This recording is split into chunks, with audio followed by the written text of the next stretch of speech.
Hello everyone, it's Takasubitachi here, and for today, Mario Kart World is the next upcoming title for the Switch 2 that will be releasing alongside the console, and just to celebrate, about a couple weeks ago, they announced that there was going to be a Nintendo Direct focusing on the upcoming title, and it came out, I watched it, it was around 15 minutes long, and I'm not gonna lie, there was a lot I have to say about in this video, or more so just a few things to say. Because was this presentation even necessary?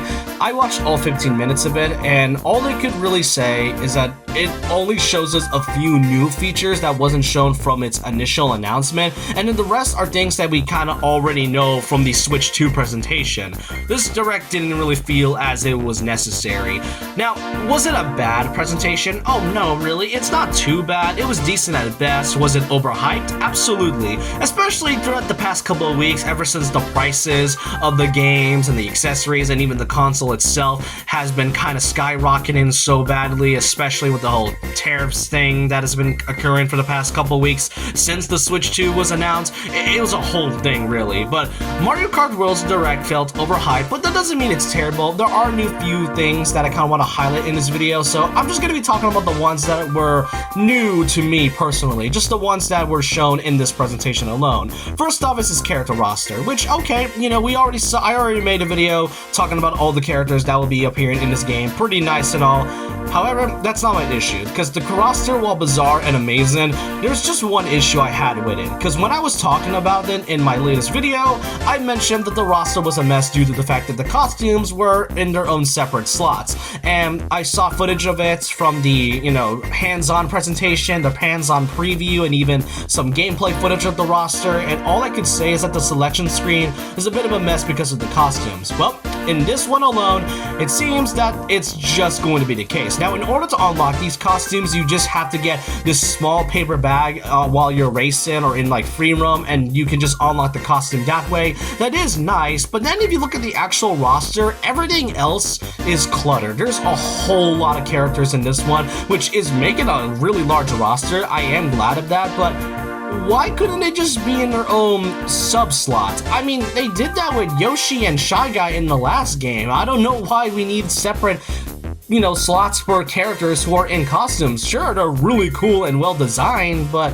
having this many characters, especially when they're the same, just in different outfits, is a little cluttered to me. I'm just not really a fan of it, and given the fact that I was really hoping for this to not happen, it seems that that's going to be the case when the game is releasing. Still a really good roster though, but man, the roster itself, the selection screen, it's going to be a lot to go through, especially when you're trying to find your favorite character. Now, another thing to mention is this brand new feature that isn't really from the other past Mario Kart games, and that is the addition of auto use items. You got Smart Steering, you got Auto Accelerate, but auto use items is basically using the item automatically as soon as you get it. And I'm not gonna lie, it does kind of make some tricks, but let's just truly be honest, who's really going to use Auto Accelerate or even Smart Steering? I mean, maybe occasionally, but we can just simply play the game as it is, and auto use items definitely feels like an interesting feature to add, but otherwise, it's just okay by my book. Now, there is a big feature that was introduced from the first ever trailer of it about a couple weeks ago, and that is the addition of Charge Jump. Simply put, you just hold the drip button while you're in a straight line, and then soon enough, you'll basically jump. That is kind of simple, but it definitely leads to a lot of different tricks where you're grinding on rails, on walls. It's kind of like the new anti-gravity feature, but not really. But otherwise, this is a pretty cool feature to have. It kind of reminds me a bit of Snake In from Mario Kart DS, but this one is kind of up to a level. I do not know whether or not this is going to be game breaking. There's got to be a lot of cool tricks, which is nice, but otherwise, this is gonna be interesting to see when I play the game.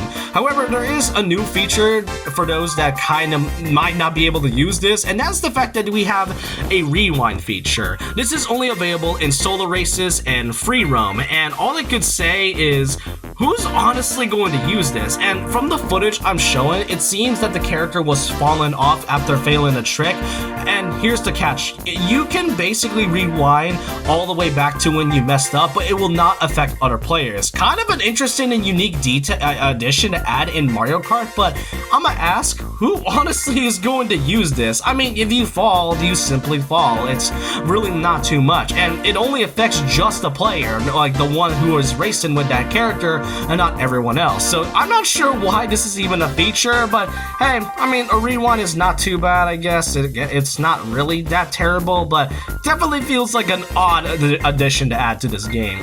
Also, the free roam. This is where the free roam gets really interesting in terms of Mario Kart. So it is basically driving around areas and different places, and most notably in the fact that you can also do missions, which basically means that we kind of have mission mode returning for Mario Kart DS. We haven't had that. We haven't had a genuine mission mode in over 2 decades. So seeing an actual mission-like structure in this free roam feels like a nice, refreshing take. And you're mostly just going to things like collecting coins, jumping through different areas, swimming through every place, any places. It's one of those things. Free roam is pretty nice, and you can also go up to 8 players online, which I do hope the online is a bit better this time, but that's just getting my hopes up. But yeah, it is nice to see that free roam not only includes a huge amount of things to do, but also the addition of having to do missions, so you won't really get to be bored. I am curious how many missions are there going to be in this one. I really hope there's a lot, but otherwise it is nice to have this feature. But then we also got some, new carts and all.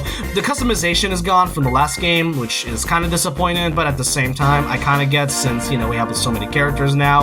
But then there's also the return of battle mode. Battle mode is coming back, which is cool, and I'm not really too sure if balloon battle is going to be the only one. I'm pretty sure it is. I think coin riders could likely be coming back. I don't know, but there's the timer, which I don't really mind the timer on in Mario Kart games, but the thing that I really like about battle mode is that when you don't have a timer, it's just amounts of chaos. It's chaos everywhere, but I can understand if there's a timer if you're playing online. Offline though, I just wish there was an option to remove the timer. That's kind of been an issue since around like Mario Kart Wii, but other than that, it's just okay. But then there's also Rainbow Road, which from what I've read online, this is actually an unlockable course, which you have to do unlock by completing all Grand Prix. So, okay, this is like, I think the only unlockable course we have in the game so far, and we don't really know what this new version of the Rainbow Road would look like. Otherwise, everything else about it seems pretty okay, or more so interesting. Like I said, this direct did not really feel necessary, and you know what's not really helping? It's the fact that this game is still $80, and I don't really think there's anything that fully convinces anybody that they're going to be buying this game alongside the Switch 2, because getting games nowadays is really expensive. But seeing this, I really felt like there wasn't going to be anything new that would convince fans, including myself, to buy this game. It's still hype. I am still hyped for this new Mario Kart game, but for fans that really want to spend less money, then I don't think this Direct did a good job and tried to convince why this is justified as $80. But overall, I do hope you enjoyed this video. I want to know your thoughts and opinions on what you think of this Mario Kart World Direct. Do you think it's good? Do you think it's bad? Otherwise, just let me know your thoughts and opinions down below. And so with that, leave a like, comment, subscribe, hit the notification bell for more videos, follow my Twitter, and remember this: once a legend, always a legend. Oh, and also, Rob's now a bite.